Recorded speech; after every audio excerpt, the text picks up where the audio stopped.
कि धनतेरस का क्या महत्व है, इसकी मान्यता क्या है, क्या फलदायी होता है और इसकी पूजा की विधि क्या है? कार्तिक मास के कृष्ण पक्ष की त्रयोदशी पर धनतेरस की मान्यता दी गई है। ऐसा कहा जाता है कि व्यावहारिक दृष्टिकोण से, परंपरागत दृष्टिकोण से और वैदिक दृष्टिकोण से इसकी अलग अलग प्रकार से विधियाँ प्रचलित होती हैं। हम ये कह सकते हैं कि धनतेरस में यदि हम वेद की बात करें तो वेद ये कहते हैं कि जो शरीर है, जो स्वास्थ्य है, वही धन है। और कार्तिक की कृष्ण पक्ष की जो त्रयोदशी है, यह स्वास्थ्य को साधने का एक विशेष आयाम प्रदान करती है। व्यावहारिक दृष्टिकोण से हम बात करें कि धनतेरस क्या मायने, धनतेरस के उसका फ़र्क क्या पड़ता है, क्या परंपरा रहती है, क्या विधि होती है। तो व्यावहारिक दृष्टिकोण से लोक परंपरा में धनतेरस पर खरीदारी का एक मुहूर्त बताया जाता है। यहाँ पर बही खाता, जिसमें व्यापार व्यवसाय की आय व्यय की पत्रक की स्थिति बनती है, उसका क्रय किया जाता है। साथ ही स्वर्ण, रजत, ताम्र आदि धातुओं का संग्रहण या इनसे बनी मूर्तियाँ या रत्न या आभूषण या नए जो सेगमेंट होते हैं उनके वेरिएंट लिए जा सकते हैं। साथ ही नए निवेश की क्रिया विधि भी आप तय कर सकते हैं। धनतेरस पे मुख्यतः कुबेर की पूजन की मान्यता है। कुबेर देवता अर्थात धन को देने वाले देवता बताए जाते हैं।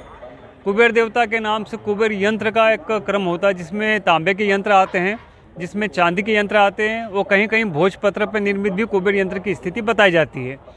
कुबेर की सिद्धि के लिए गोधूली बेला अर्थात धनतेरस शुक्रवार को 10 नवंबर को गोधूली बेला शाम को 5:50 का जो समय होता है, उस समय पर कुबेर का पूजन करें।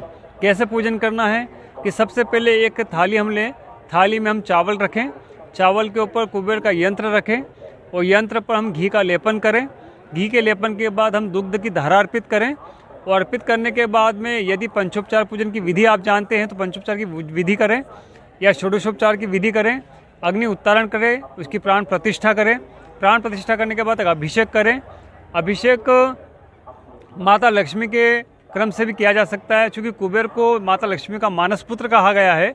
इस दृष्टि से एक मंत्र और बताया गया है, ओम श्रीम ओम ह्रीम श्रीम ह्रीम क्लीम श्रीम क्लीम वित्तेश्वराय नमः। मैं पुनः रिपीट करता हूँ, ओम श्रीम ओम ह्रीम श्रीम ह्रीम क्लीम श्रीम क्लीम वित्तेश्वराय नमः। इस मंत्र के 108 बार जप करके कुबेर यंत्र पर पंचामृत से अभिषेक पूजन कर सकते हैं। यदि पंचोपचार की विधि नहीं आती तो यह प्रक्रिया की जा सकती है। पंडित जी का सानिध्य प्राप्त होता तो सर्वश्रेष्ठ, अगर नहीं हो पाता है तो भी इस विधि का उपयोग किया जा सकता है।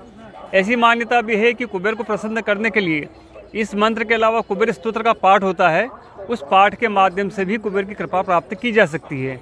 ऐसा कहा गया है कि जब विधिवत यंत्र की स्थापना, प्रतिष्ठा, प्राण प्रतिष्ठा, पूजन हो जाती है तो उनको पीले वस्त्र पर चांदी के यंत्र या तांबे के यंत्र को एक चावल के अष्टदल पर स्थापित करना चाहिए और पंचोपचार पूजन में कुमकुम, हल्दी, अबीर, गुलाल आदि को उन पर गेरना चाहिए। सफ़ेद पुष्प चढ़ाना चाहिए, सुगंधित इत्र चढ़ाना चाहिए, श्वेत मिष्ठान्न देना चाहिए और बीज वाला फल अर्पित करना चाहिए और यथाश्रद्धा कपूर से आरती करनी चाहिए। यह करने से कुबेर की कृपा प्राप्त होती है। साथ ही कर्मठ रहने का संकल्प भी इसी दिन हमको करना चाहिए। ऐसे मान्यता है कि जो व्यक्ति या जो जातक या जो परिवारक यहाँ पर कुबेर की पूजन करते हैं त्रयोदशी से दीपावली पर्यंत, तो माता लक्ष्मी की कृपा उनके यहाँ होती है।